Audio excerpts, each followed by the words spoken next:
Our story for today is about greed and about how some people like to pass shortcuts to success. Please, if you've not subscribed, subscribe now. Thank you. GT is a young man that just graduated from Delta State University of Abraka. He studied engineering and he graduated with first class, but he has not been able to secure a good job yet. So for the meantime, he assists his mom at her shop. He's a very hardworking man and he loved the things of Christ. One thing that has always bothered GT was how to make money. He felt like he was always living from hand to mouth and he needed a more stable way to generate income. GT had a friend called Henry. Henry was very wealthy, but he was a street guy, and GT had promised himself that he would never get involved with anything that has to do with street or Yahoo as it's normally called. One day, Henry came to see GT at his mom's shop. Henry was like, "Guy, you dey fuck up oh. See as you just dey sit down for your mama shop like sales boy. You no go like follow me go party. I just buy one new house now and I wan go wash am for club." GT was like, "Guy, I no get anything to really wear oh. You know say na so native two-piece na I get." Henry now said, "Don't worry, I'll carry you go boutique. I'll fresh you up." And that was how GT called his mom that he's stepping out of the shop, and he followed Henry to a boutique to get new clothes. He got new clothes, new shoes. Henry even got him a phone.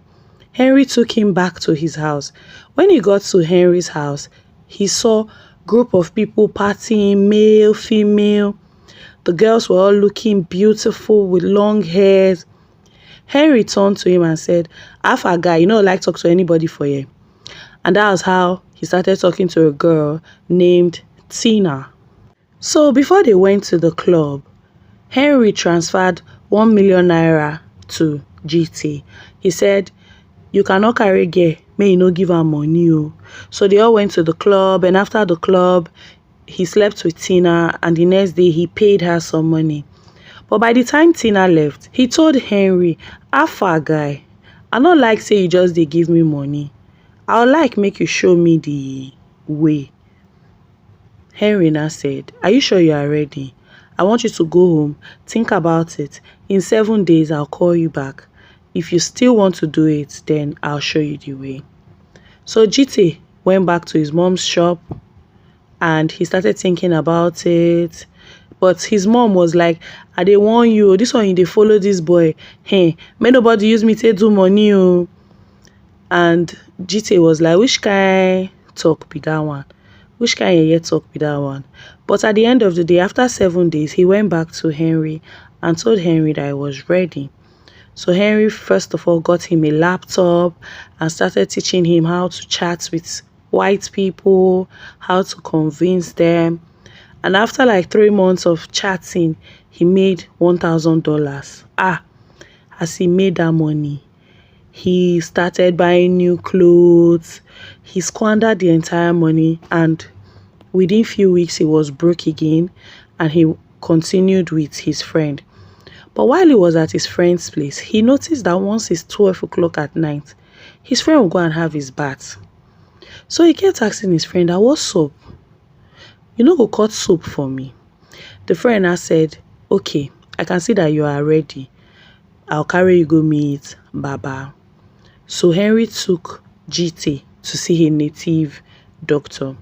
When they got to the native doctor now said, "I will give you this soap. You go use am take the bath. But before you go bath, you call your mama name 3 times." GT was not like, "Why I go call my mama name?" The native doctor said, "Don't ask so much questions. Just do what I asked you to do." So they got back to the house. When it was 12, GT went to have his bath and he called his mother's name 3 times. Unknown to him, the mother fell sick in her own side. But immediately, money just started coming from the walls. It was as if the walls was just vomiting money. And GT was screaming. He was so excited. He packed all the money, put it inside a Ghana must go. And he called his friend. His friend now said, yes, that that's so nice the be. That day he went to get a car. He was planning on buying a house when he received a call that his mom was sick and she was in the hospital.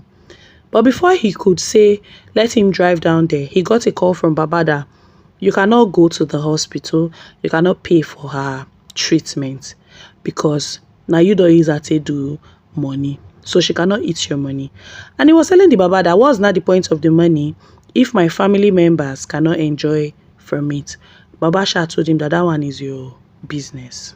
When GT heard that his mother had died, he broke down and cried. But his friend Henry consoled him saying, guy, me, I don't lose my mama, my sisters, everybody. As I dey so I be orphan, I don't get family member. And GT could not wrap his head around it. And he kept saying, so what's the point of the money if everybody has to die for the money to come? After the whole thing, he went to see his mother's people and told them that he was going to give his mom a befitting burial. So before the burial, he went to see Baba. Baba told him that for that burial, you have to kill 2 cows. You bury one on the field where the burial will hold. Then the other one, I will perform some rites on it first before you kill it. And make sure you don't eat from that one. No. Get yourself something else like a goat and eat that day of the burial. He said because we are going to use the cow to collect the destiny of people that will be attending your mother's burial. The day of the burial, he did everything as Baba instructed him. And that night, so much money came. In fact, at this point, he had nothing to do with money. He just kept changing cars, buying better houses. He didn't even start a business, nothing. He just kept living large, carrying women, buying them hairs. Some of them, he even set them up, opened businesses for them. At that point, they now started calling him G Money instead of GT. So one day, while he was driving, he just told himself that we'll let him go and see Henry, that it's been a while they met.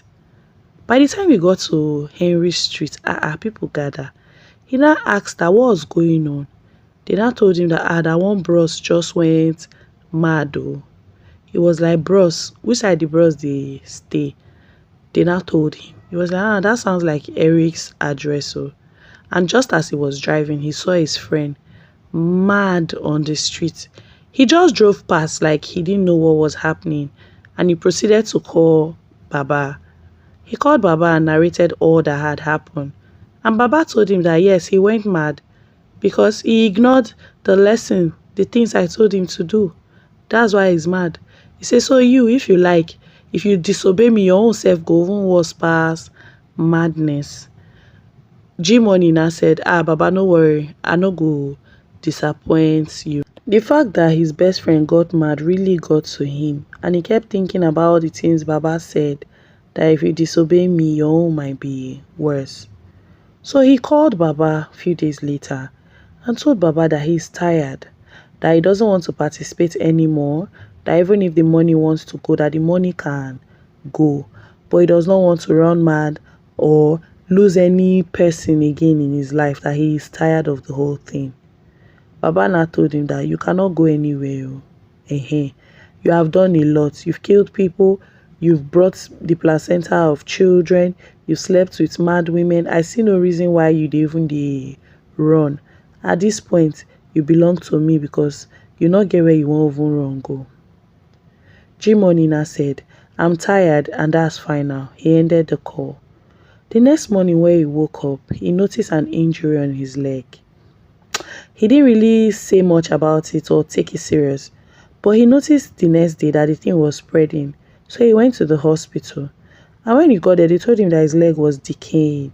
They ran different tests, but they could not find what was wrong. They kept referring him from one hospital to the other. At the end of the day, at one of the hospitals he was referred to, a doctor now told him that, my dear, at this point you have to go to the West. Go and seek powers. Let them pray for you. Maybe you'll be able to get better. So the doctor gave him a number of someone in Ibadan. And that was how G-Money traveled all the way to Ibadan. When he got there, he got to the temple. As soon as they saw him, they now told him that he has been condemned for death. And the only thing that can redeem him from this is prayers. So he started a 7 days dry fast. The prophet had to even lock him in one room safe and said, because your spirit is tainted, I don't want you to desecrate this, my holy ground. So he was there for 7 days, praying and praying and praying and praying. The 6th day, the prophet now told him that when you sleep on the 7th day, whatever you dream about will be the solution to your problem. So that night, G-Money dreamt that he was poor. He lost everything.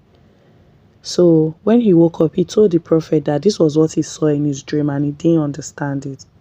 The prophet then told him that that means he has to let go of everything that he got from the native doctor, all his cars, everything, and he has to distribute that money to charities and different orphanages. He was like, so what will he now start doing? The prophet told him that you have to serve God, work in the church. Say, because the atrocities that you have committed is a lot and it will take time for you to work it all off.